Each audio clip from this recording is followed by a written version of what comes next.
Good afternoon. My name is Sifu Dave Charlesworth here from KAJUKENBO Napoli in Naples, Italy.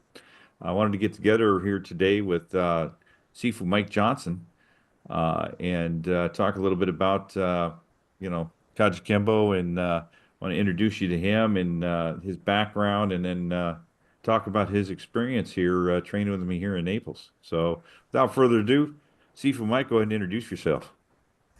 Okay, hello, the internet. So I am Sifu Michael Johnson.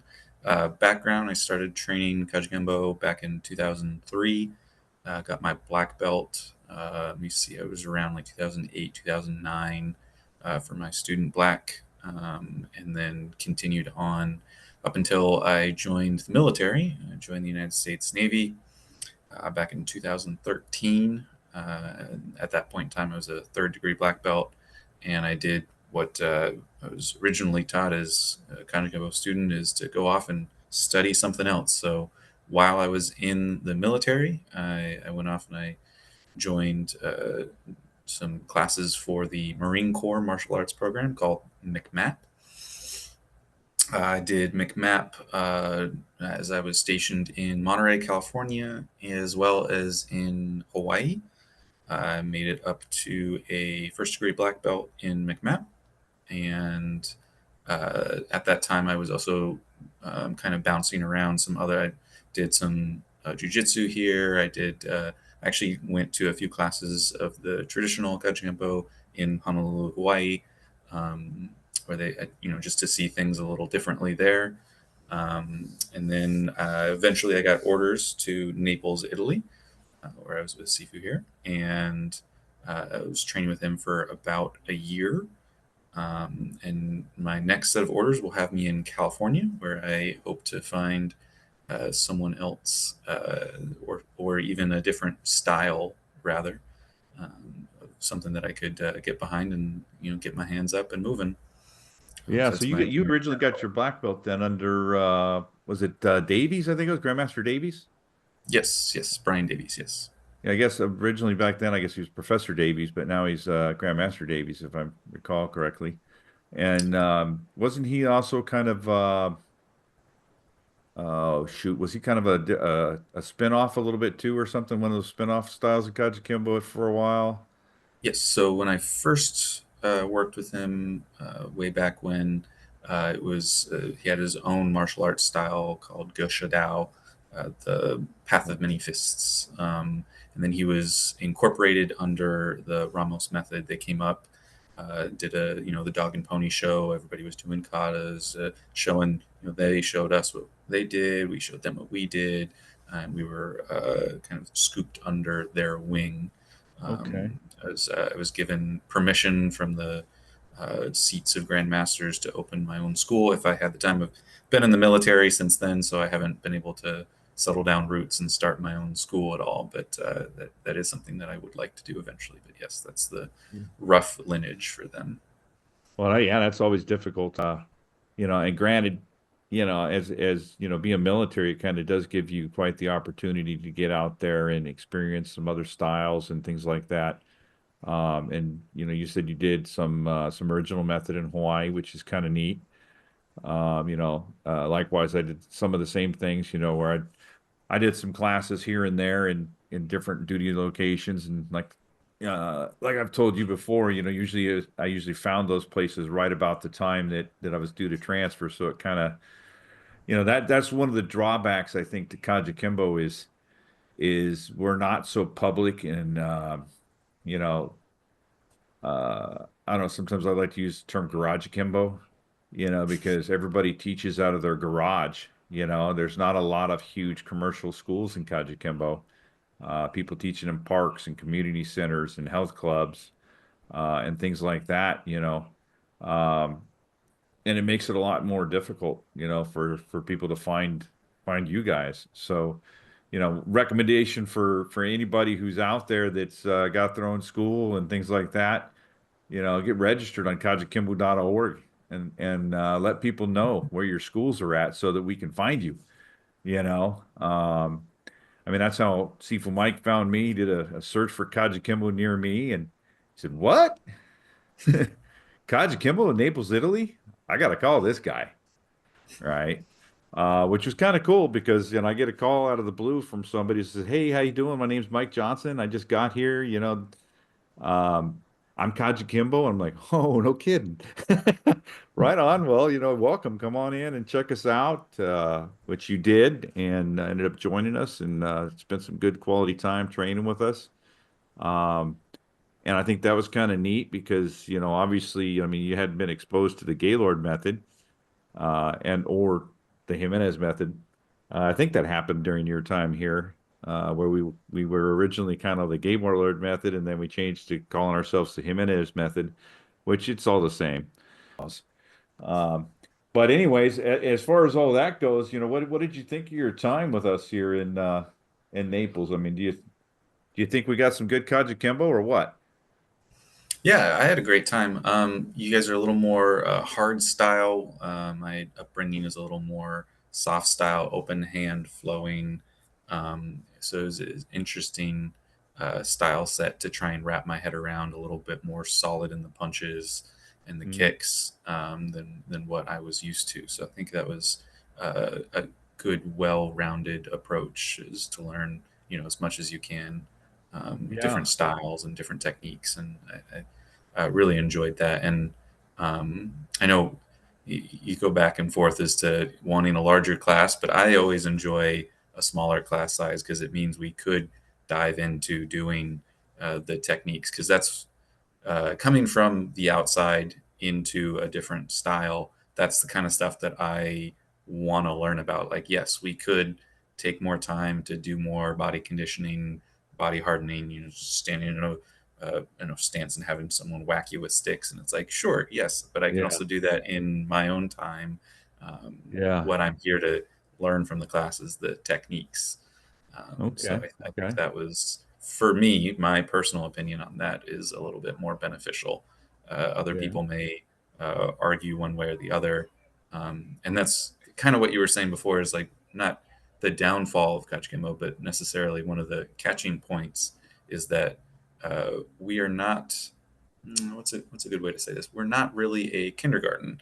We're not a daycare. So a lot of martial arts will be out there and they'll have like a very large kids class where it's just kind of the kids rolling around doing the basic stuff that you would envision at like a traditional martial arts class of hiya, hiya. yeah, We don't really do that in Kajukembo. So we don't start very young when it comes to entering the world of Kajukembo. And that's one thing that I like about it, but I also see that as it being a, not a downside, but a negative point to drive the numbers of people entering. You yeah. see, Well, I you think go it's off. definitely a challenge when it comes to running your own school kind of thing, because realistically speaking, I mean, I guess and a lot of people will tell you that the kids are where the money's at, right? Because True. the parents want to drop the kids off for an hour or whatever, go do whatever they want to do, get Hmm. some peace and quiet while their kids are causing havoc or learning some self-discipline in your school, I guess I should say, right? Um, but it's a challenge, and I think that's one of the things with Kaji Kembo that's really challenging is I actually felt like I had to really dumb things down for the kids because a lot of what we do, is well, it's made for street fighting, so it's not, you don't want to teach us, 6, 7, 8, 9, 10-year-old, to punch people in the Gouge throat, someone's eyes out. Yeah, yeah. You you don't need know. that. It's happening in second grade. Mom and dad's going to come and said, yeah, my kid sent a couple kids to the hospital in his kindergarten class. I mean, my daughter did that, when she was in kindergarten, actually.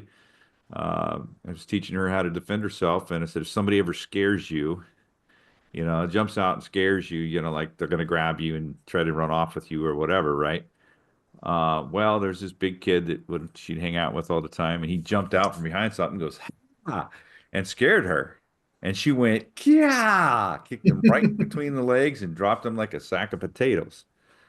And the funny thing was, is I'd always pick her up on my way home from work, and I'm like, well, where's Johnny or whatever his name was? I can't remember his name. And and I see his head poke out from around the corner. He's like looking, and then I'm like, and he looks all kind of scared. I'm like, what's going on? And the lady that, is running the daycare is like, yeah, we need to talk. I'm like, why? What happened? And well, he jumped out and he scared her, and she went, Kia, kicked him right between the legs. He hit the ground. I'm like, I'm inside my head. I'm like, right on, girl. And then as soon as we get in the car, I'm like, all right. Of course, we got home and mom was like, okay, it's time to stop teaching your daughter KAJUKENBO for a while. But, she was a natural and she was good at it. So, but yeah, it makes it difficult, when you're teaching kids, and I think what we did was, focusing more on the street arts and the self-defense aspect of things, versus, training for tournaments, training for, the ring, kind of thing. Now, I suppose if we, had a bigger class size and that's what people were wanting to do, then, that's probably what we would do to a certain extent, and then I'd probably just have to have more classes and, have one that was more concentrated self-defense, another one concentrated on, fighting and sparring and, things like that, so, but it is challenging. And speaking of, I guess, curriculum, um, and it being obviously being different than what you're used to. And you said it was harder style, right? Which the Gaylord method, Jimenez method is more of a spin-off on the original method because that's what Gaylord did when he was in Hawaii before he came to the States, and he was one of the original practitioners that was started teaching in the States, and then he developed the Gaylord method, which was kind of a spinoff. So there was a lot more, I think, kung fu and chi related type stuff, with Gaylord, and he was really into chi and things like that. Um, but granted, I don't want to act like I'm an expert on Gaylord because I've never actually met the man. But I also did do Chun Fa style under Sifu Sid Lopez, so I understand, the statement you're making because I was thinking the same thing is Gaylord is a lot harder and more original style concept Kempo based than what I did in Chun Fa style under Sifu Sid Lopez, which was a lot more kung fu-ish, you know. In fact, our t-shirts used to say Kajukembo Kung Fu on our t-shirts, you know. Which to be honest with you, I think is more suitable for teaching the kids too. Because the kung fu is a little softer and a little less hardcore, and I guess there's still a lot of things where we go towards the throat, and all the vital areas, because that's what we do in Kajukembo is we go for vital areas, kind of thing. But it's easy. I think it was easier to kind of to dumb it down for the kids, kind of thing, than when you just go pure street defense, kind of self defense. But with that said, what did you think of the techniques? Did you think the techniques are effective techniques, or uh, as far as as taught kind of thing? Because I mean, we did do kind of more traditional Gaylord method kind of stuff, where it was kind of as designed. Yeah, so I mean, as far as effectiveness is concerned, there's definitely something to be said about the more hard blocks and straight punches. They are certainly effective. The only critique that I would say would be along the lines of some of the more crazy stuff that's in the traditional style of, like, the knuckle punches or the like straight finger jabs. Those aren't my particular preferred method, just because those can be effective, but they take a lot of training to make them work. You have to train them a lot to get your fingers not to just jam when you're trying to do something like that, or make sure that you have contact with the sternum and go up from there. Otherwise, you're just jamming your fingers into the sternum, and then you're breaking your own fingers, and that's not good, Yeah. obviously.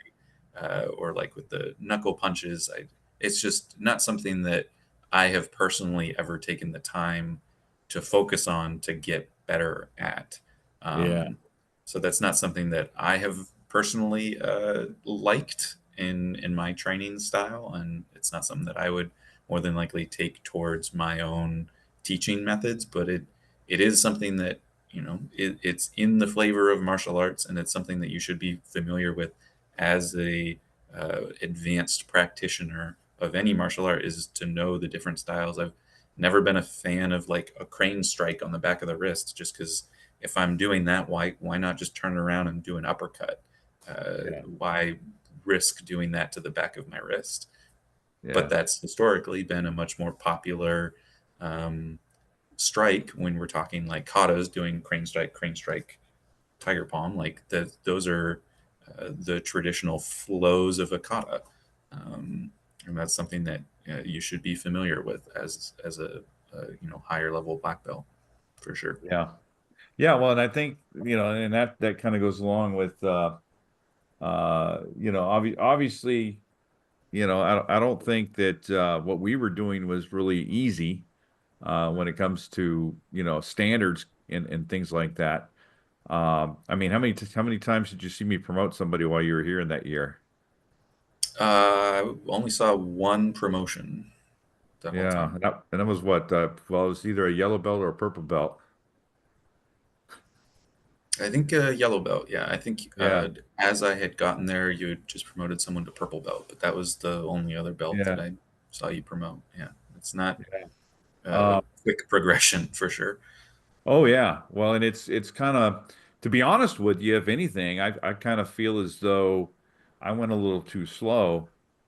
Um, because when we were doing our techniques, I mean, as far as when we're talking about punch counters and grab arts, um, we were through grab art 15. We were at punch counter 9-ish, I think, with everybody in the class. And that includes a yellow belt and a purple belt. Um, and we were working on others as well. But I mean, as far as actually being proficient and doing well on all of those, I think almost everybody in the class had those down. Um, which to me is higher than, the purple belt level.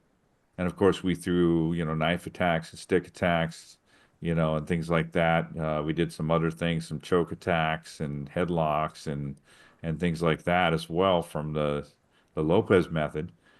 Um, so I mean, and that's something I guess that's kind of different too, and when you talk about Kembo and other martial arts, is the fact that we're not expected to parrot what we were taught.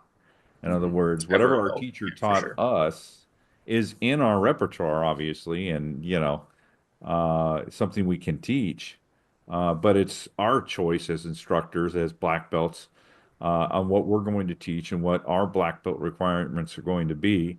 For example, me having experience, well, basically knowing all the belt material in the Lopez method through black belt, and all the, you know, Gaylord slash Jimenez method requirements through black belt, I can combine those two methods, you know, pick the best that I like from each one, or I could say, you know what, you're going to learn all the requirements for both methods if I wanted to, right? Or if I was doing jujitsu, I could say, okay, well, now we're going to throw in all this ground fighting from jujitsu, you know, um, which a lot of people do, you know. Hmm. Um, and that's one of the beautiful things about KAJUKENBO and how it evolves and continues to become more and more effective, I think, in most cases. I think in some cases they may concentrate too much on, maybe the UFC style of things because that's what they're into, and they're training people to be, cage fighters, not street fighters. You know, I don't know what are your thoughts on it? I mean, obviously, clearly, there's differences between schools. Yeah. Um, So to back up just a little bit, I wouldn't be too hard on yourself as far as the time that you've spent instructing. And this is so the comment that I'm about to make is less a comment on Kajukembo and more a comment on my time around Italians in Italy, because they are not the most, I don't want to say consistent, but it's Europe. So, oh, it's July. I'm going to take all of August off to go be in Switzerland, or go here. Oh, it's winter time now. It's too cold to go outside.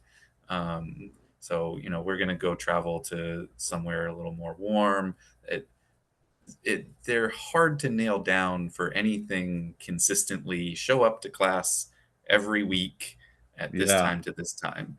That is not the strength of the Italians. I'm sorry if your wife is in the other room and listening right now. That's just okay.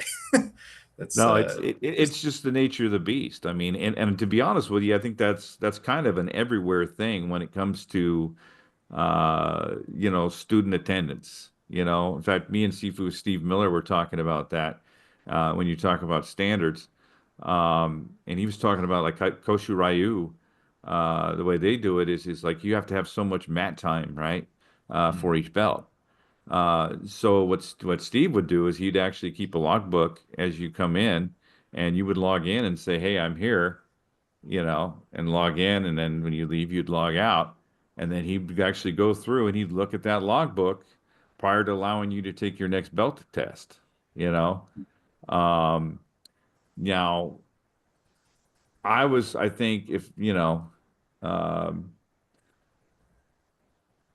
I'm not very, wasn't real structured on the belt test thing, because a lot of people like to use belt tests as revenue generators, in my opinion, where it's another excuse to charge you $50, come in on a weekend, do it on another day. I charge you $50 to take your test, which pays for your belt, pays for your certificate, and it pays for, my time and anybody's time that I bring in to help me to do the belt test, which is fine. I mean, that's what you choose to do. That's fine. Me, I kind of like to test people consistently, and just be like, okay, I'm keeping an eye on your progress, where you're at. I know how many times you've been to class.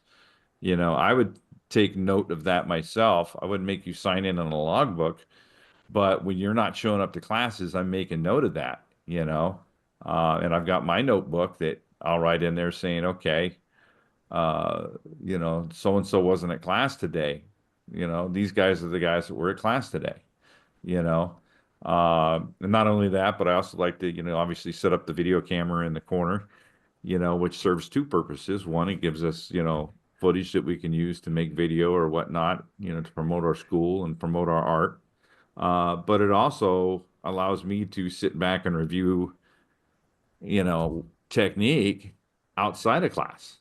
Not only while I'm there am I watching and I'm making corrections or whatnot or helping people to learn the things, but I've got a record of things, that I can actually refer back to, you know.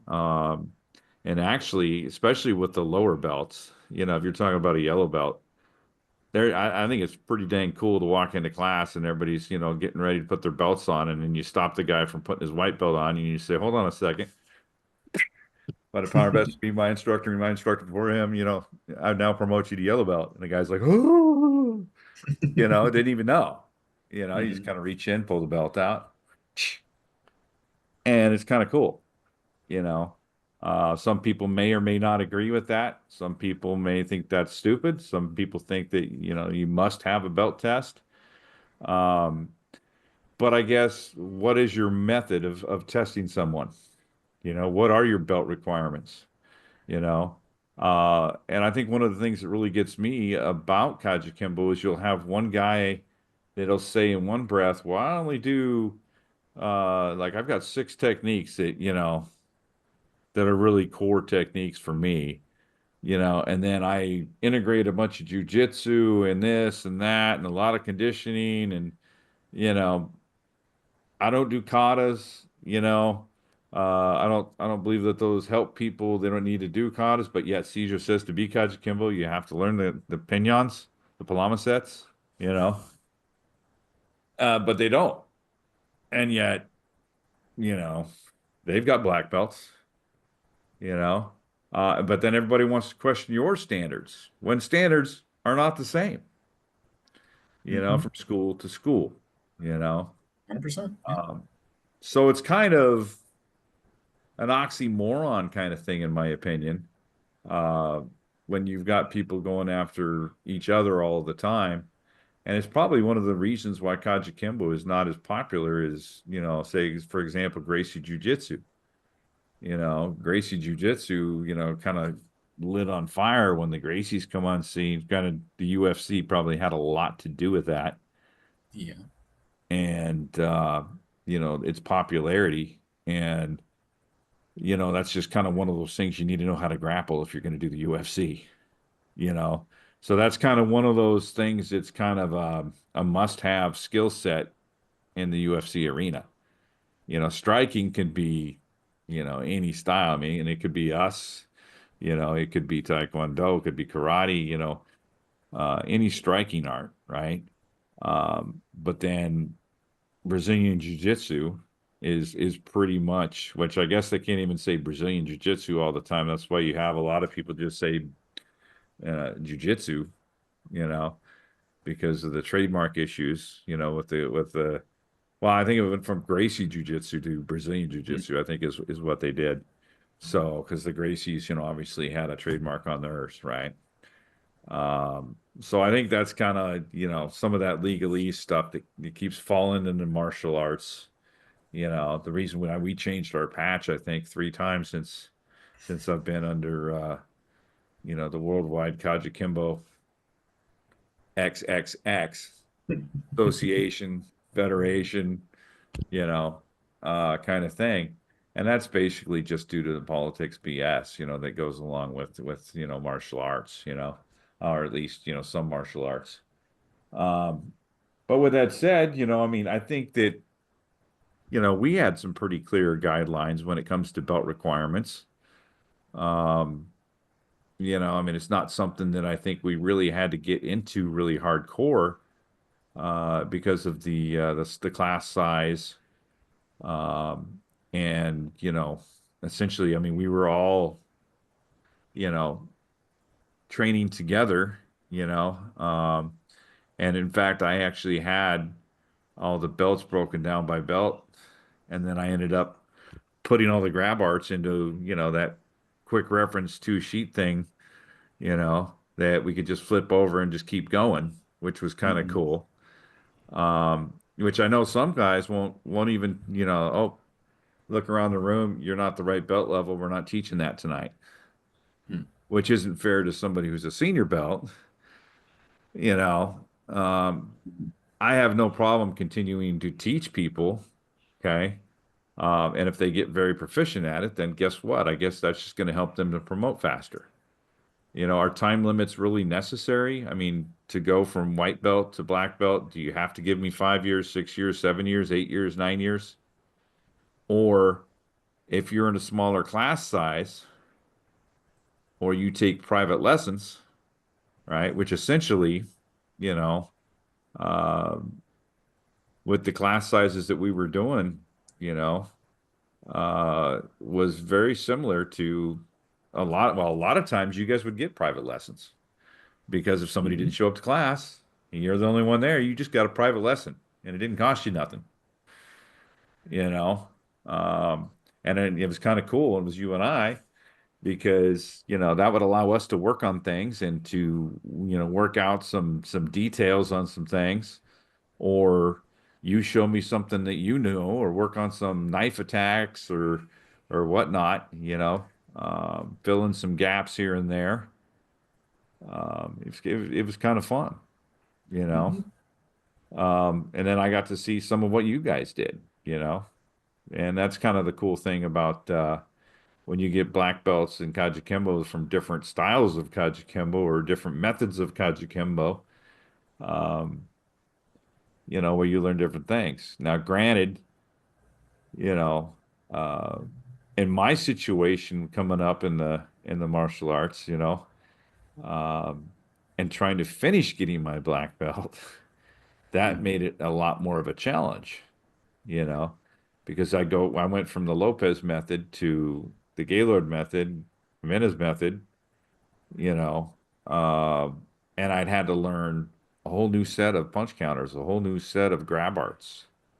I knew a lot of grab arts that I didn't need to know,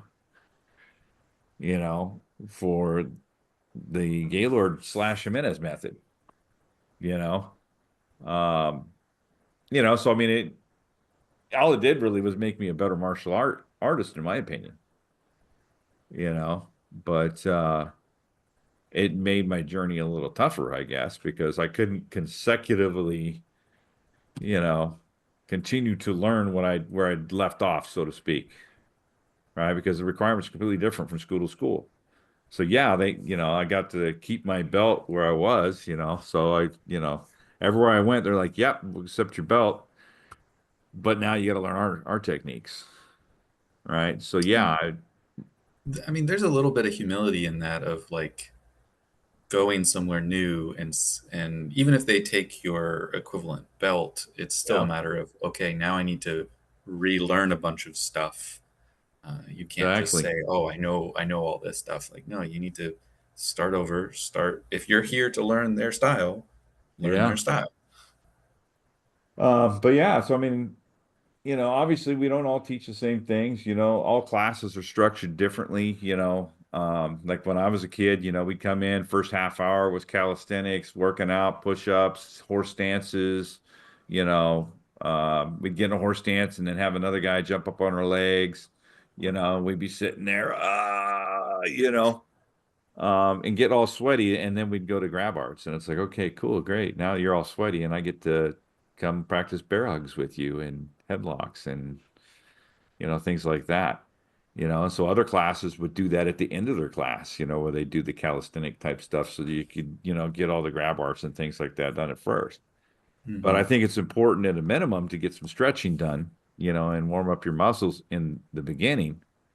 Because believe it or not, when I started getting back into martial arts, I shouldn't necessarily say getting back into it, but started working out more regularly. Um, I was doing katas in the park, right? And I actually gave myself tennis elbow, right? I.e., the tendon ripped away from my elbow doing a pinion, Hmm. you know, because I didn't warm up beforehand, just the, the rigid, moves, and I couldn't believe it because I went to the doctor and he's like, "Oh yeah," he did an ultrasound on my elbow and he's like, "Yeah, yeah, see that right there? It's separated a little bit there." And then I had to get a shot every week for like 6 weeks. Where first thing he'd do is he'd give me a shot of lidocaine that's supposed to deaden the pain, and then some steroids right into the ligament. Man, that shit was painful too, right? But that just kind of emphasized for me the importance of some good warm-up exercises and doing some stretching prior to class, you know. And, I mean, I've heard that a few different ways. Yeah. I when I was doing McMap, one of the instructors that I had for that was very much so in the mindset of we are going to work out and then do martial arts. And the mindset behind that, at least for the Marine Corps side, is you are going to be fighting tired. If you're having to go into Mogadishu or something, it's not going to Yeah. just happen that the fight's on. Like, no, you're going to have to ruck for 3 days before the fight happens, or that kind of thing. But I've also heard it another way of in a street fight, it just happens. You Yeah. won't be able to go, hold on, excuse me, let me do some jumping jacks real quick and get warmed up and limber up my muscles because I'm Yeah. getting old. You're gonna have to be ready.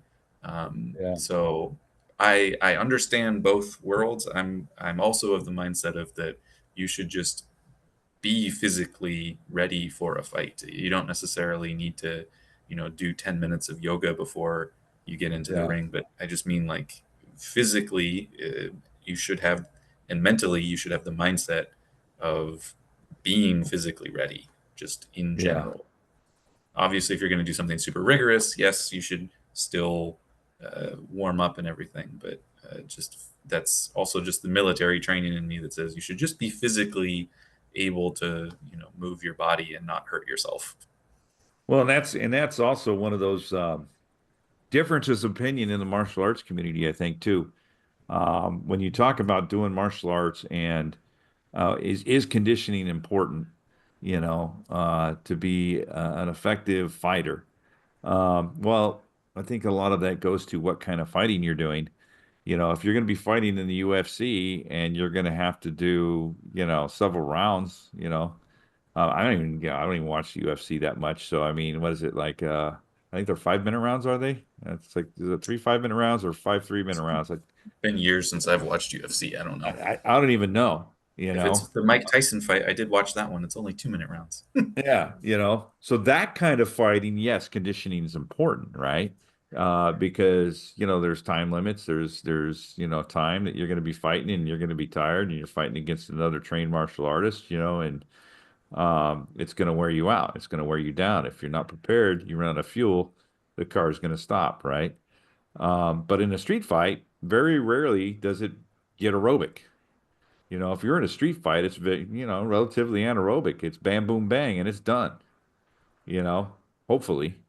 If it's not, then you're in trouble. Because it's probably going to be multiple attackers, and I'm not just like one, two, or three. If it goes aerobic in a street fight, there's a problem. And you're obviously not doing the right type of techniques to end it quickly. You know, uh, so it's kind of one of those things where in KAJUKENBO we like to stun them and then uh, put them away. So it's kind of, but I guess some people say par stun, put away. Or block and control attack. There's several different ways of saying it. But essentially, obviously you want to either block the attack that's happening to you or get out of the way and then close that distance and do your own attack, put them on the ground and finish them off. And it's all about violence of action, you know. Whereas like you mentioned in the military, obviously it's a big difference, I mean, Marines, they're on the ground, they're hiking in, special spec ops, they're, any numerous amounts of ways of getting in there, but it all involves physical activity, you know. Um, and then after the fight's over, you may be running and evading, and things like that, regardless of, what, unit you're with, um, unless you're Air Force, you know, or Navy, you A know. lot of fights in hotel rooms. Yeah. Yeah, we're fighting in bars and, fighting about, AC being too cold and, who spilled my soda, you know, kind of thing, Um, but, it is what it is. So whether or not that, conditioning aspect is that big of an importance in your class or not, it really depends on what you're training for, you know. And once again, that's going to be up to the instructor, when you're teaching your classes and what your students want. Obviously, if you're not giving your students what they want, they're not going to stay, you know. So I think that's kind of important for an instructor to know and, and to make sure that you're meeting your students' needs as well as, teaching them the art that you're trying to teach them. But there's different standards, like I said, no matter where you go, and a lot of that's driven by, the purpose of what you're training for, and Kembo, for the most part, is a street defense martial art. Those of us who've got more commercialized and gone more towards, MMA, style of fighting, uh, which is usually geared towards UFC type of fighting and things like that, then yeah, it's going to be different, you know. But you're probably also not going to be teaching people to go after vital areas, Don't you kick to the know, nuts in which UFC. is a huge difference with Kajukembo is that's what we do is we go to put somebody away as quickly as possible, so that we can get out of there without getting in trouble, without getting killed and go home to our families, you know. So it is what it is. But I don't know. I mean, do you have any more thoughts on anything we talked about or anything you want to add? Um, I mean, in summation, I will honestly miss Naples, not just because of the food or because of the travel, but I really did enjoy our classes together. Uh, I know you as an instructor want a larger class size. Me as a student wants a smaller class size, just so I can get more of that one-on-one training. But that's again for just different perspectives. As if I had permanently been stationed there, if I was permanently living there, I think it would be cool to kind of have more of a co-gym setup. But I will miss it, and I mean, I do want to stay in touch for sure. But I'm going to have to reach out to some California schools and see if there's anyone in that area. Yeah. Well, I guess we can look around and see what we can find too, you know. So if anybody's out there in the Port Hueneme or Port Who Needs Me area, what else is around there? I've, Santa Barbara is in that yeah, area. I mean, it's close to LA, so I'm sure there's something near Santa LA. Barbara, LA area kind of thing. So if any of y'all out there watching this or KAJUKENBO black belts in that area, hit us up in the comments here on this video, so that Sifu Mike can find his next training partners out there. He's definitely wanting to learn things. He's definitely open to learn things from others. It was one of my concerns. I think at the first on the get off of that is, oh, okay, I got another KAJUKENBO black belt. Let's hope I can meet the expectation, kind of thing. And then again, there was also that you know, okay, so there's going to be two guys trying to teach everybody, right? And um, there was plenty of times where your experience was not only offered but welcome, but it definitely was a good experience for me as well. Yeah, Um, I appreciate that you like even offered the opportunity for me to step in every once in a while and just be like, oh, you could also do it this way, or that kind of thing. I tried to take a back seat as again, I came to class to be a student. I wasn't yeah, there to throw my weight around or try and be like, well, this is the way how I do it, and I was there yeah, to learn. I was there to absorb what you guys were doing. I wasn't trying to. yeah. Um, Well, I hope I met straddle your the cage. expectations. So was that? I said, I hope I met your expectations, Yep. Yeah, it was fun. It was a good time. you know, and so I mean, it is what it is, I mean, uh, it's a sad thing. I think, I was sad to hear you were leaving. I was like, oh man, already? Yeah, Did I'm you? sorry. I was supposed to be there for 3 years, Yeah. but the way the Navy works, I was there for about a year, year and a Oh half. yeah. Yeah, that's the crappy thing about the lifestyle that we chose to participate in, and the needs of the Navy comes over our own, and now that I'm out of the Navy, I kind of look back at that and go, dang. Um, and and it's funny because and I've said this a couple times, and people like to twist this out of context, but I'm gonna go ahead and say it again. I'm a 40-year black belt. Okay. And what I mean by that is not that I've been a black belt for 40 years. Okay. Because that's what some people try to twist that into, because it also coincides with the BOA standards for Grandmaster, right? It took me almost 40 years to get my black belt. That's what I mean by I'm a 40-year black belt. Okay. And that journey was a very long and hard fought journey, mainly because of what we just talked about. When, your plans versus the Navy's plans are often very, very different. And it definitely makes things a lot harder, for you to accomplish your goals and to learn other styles and things of that nature. Myself, I've never really striven to go out and learn other martial arts. I've always pretty much stuck with KAJUKENBO. Um, you know, but of course, my story is a little bit different too. You know, um, I learned black belt all the way through the black belt requirements under Sid Lopez, which actually is all the way through brown belt. I should clarify because he didn't have black belt requirements from brown belt to black belt. It was just a year time in grade from brown belt to black belt. So it was mainly, okay, you learn through your brown belt. His requirements were pretty robust on each of the requirements. And after that, it was all about concentrating on you focusing on being an instructor and getting the time on the stick, being an instructor under qualified supervision, so to speak, uh, to become a black belt. And unfortunately, a week and a half prior to my brown belt test, okay, I broke my middle finger on this hand. I was going to show it to you, but that would have been disrespectful.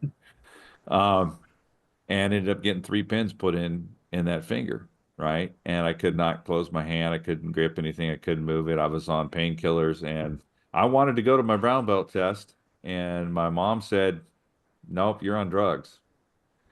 And I argued and spit and fought, and well, I lost that argument. And since I was on painkillers, that's probably one of the reasons why I lost so easily. But the other reason was is the belt exam was actually in Portland, which was about 30 minutes to 45 minutes away from Newburgh. And since I was high as a kite, there was no chance in hell I was driving myself, kind of thing. So unfortunately, I missed out on that bus. But the fortunate part of that is that journey from there after I joined the military, you know, and participating in other classes throughout the country over the next, well, I guess that would have been over the next 30 years prior to, coming to Naples. And then after being in Naples for a while, I ended up finally finding Marco Longo up in Rome and training under him for a little while before actually going directly underneath Senior Grand Master and learning from him, you know. So it took me a long time to get where I got. And once I got there, okay, I was pretty satisfied, felt good, started teaching, you know. It's been somewhat disappointing with all the politics and everything else that's involved in our martial art. Um, and, sometimes people say, well, I'm part of the problem because, I'll say what I think is right, you know, and I don't think there's anything wrong with that. But I think that it's up to all of us as black belts in Kembo to lead the way forward. Otherwise, what are we doing? What good is it to have a different degree than another guy if you're not going to be a leader? I think there's a leadership expectation with each degree that you get. So as you move up that ladder, I think it's very important that you do your part. And just like in the military, as you move up in rank, there's more leadership expectations, and I think you and I understand that very well because of our military experience. Me as a senior enlisted guy, and you, being an officer, are, leading the Now, way. now I'm an officer. There's a Okay, point there. I can Prior qualify enlisted. that and say, he's prior enlisted and now an officer. There we go. So you get, a little experience on both sides of the spectrum, kind of thing. So it's kind of like different methods, but Yeah. but different, Um, but you understand, the differences, right? With rank comes responsibility, and I think that that's something that the Kajukenbo world needs to learn. There's a lot of people out there holding fancy titles who aren't doing anything, who are sitting around, and some of which are, playing the Wizard of Oz behind the curtain, and pulling the strings of others to have others do their misdeeds, Okay, and we're getting a little politicky here. yeah, yeah, I know, but if you're doing that, you know who you are. I'm not going to call anybody out or anything, but and I don't want to be politicky, as you put it. Mhm. But I do want to, like, mention that expectation because me as a junior black belt, and I've said that before too, right? Where I'm a junior black belt, you know. No, I'm not, a white stripe black belt, but I'm, only a third degree. which, oh, by the way, he outranks me again because he's a fourth degree, uh, kind of thing, which, we couldn't have promoted him without Senior Grandmaster doing the promotion. So, obviously, I'm not allowed to do that. But he was my student, so that was why I was kind of involved in that, so to speak. But that was Senior Grandmaster's authority giving him his promotion. So hopefully, in the future here, we'll see you teaching, your own school. And I know that's very challenging, especially when you're active duty military. But if I were you, I'd see if you could take advantage of teaching at some Navy gyms and things like that. That's something I would have enjoyed doing, I think, had I been able to. But then again, I probably wouldn't have had the time to do that, you know.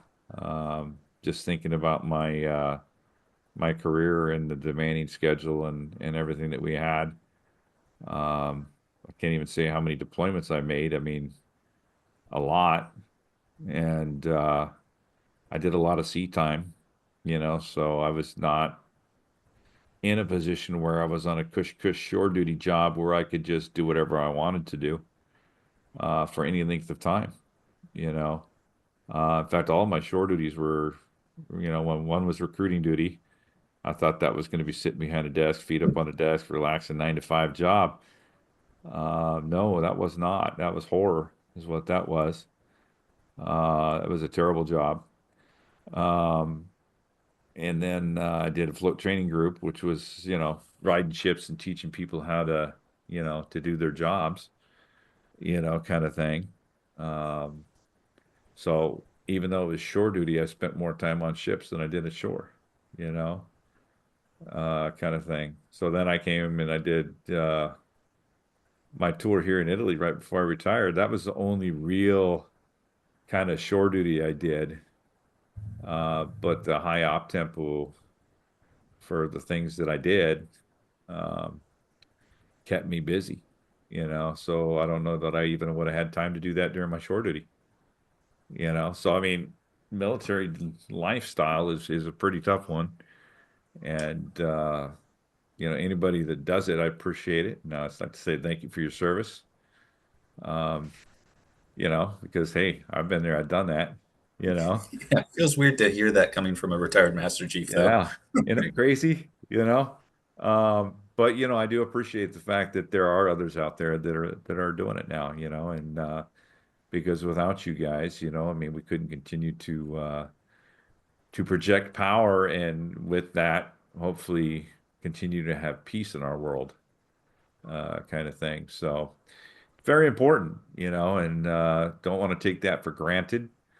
And I as a retiree don't look back at that and think, okay, well, you know, I was part of that, so I don't have to appreciate it. Well, no, I was part of it. And the key being word there is was, and now I'm no longer. So you guys are carrying that tradition on and protecting our nation, and that's a wonderful thing. But with that, it's a very big sacrifice in that you give up a lot of things to be able to do that, you know.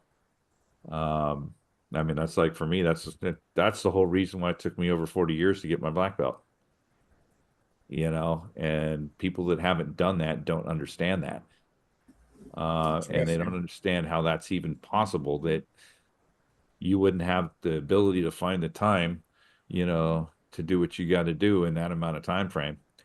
It's okay. I probably could have made a lot more sacrifices and made things happening. But like I said, it's difficult to do when you can't find KAJUKENBO, everywhere, you know, and the fact that we don't have set standards, we don't have universal standards, um, from school to school. Even within the same style of KAJUKENBO, the belt requirements from school to school are often different, you know, because I, may decide that doesn't work. I'm not teaching that. I like to do it this way better, so I'm going to do it this way, you know. Uh, you know, so it is what it is. So when you're watching somebody, do their style, Think of it this way. Everybody who does KAJUKENBO, right, has their own expression of KAJUKENBO. And that expression is driven by different things, you know, by their life experiences, their different instructors, their physical abilities, or their physical disabilities. There's a lot of different things that go into that, you know. And, one thing that I've discovered as an aging man is the things that I used to be able to do when I was 18 years old, I can't do anymore, especially after all the hard things I put my body through doing Navy things, you know. Um, Different injuries that I've had throughout the years have taken their toll on my body, you know. So it's really easy for some of those for people who haven't, been through some of these things to be judgmental and I've done the same thing and I know I have, but it's very hard to put yourself there and go, wait a minute, why is that? So I would just caution people to take that into consideration before judging somebody. Other than that, I mean, thanks for your time there with us, Michael. Appreciate it. Yeah. Glad we could get on the same time schedule, if not on the same time zone. Yeah, and I kind of hope that, maybe sometime in the future, maybe we'll run into each other again. Maybe you can come out here and actually do a real tour in Naples and spend some time out here. Yeah, I'll 100% keep you in mind if I would love to get another tour back in Europe. We'll see. Yeah. Likewise, if somebody's coming out here and they're into martial arts, let them know I'm out here if they're interested.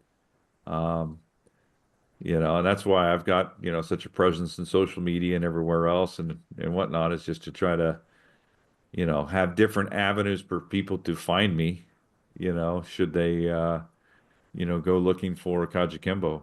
And I think that's one of the reasons why I've got a website, I've got a YouTube, I've got you know uh Facebook, I've got Instagram. I mean, and the reason I do that is more just to promote KAJUKENBO as a whole.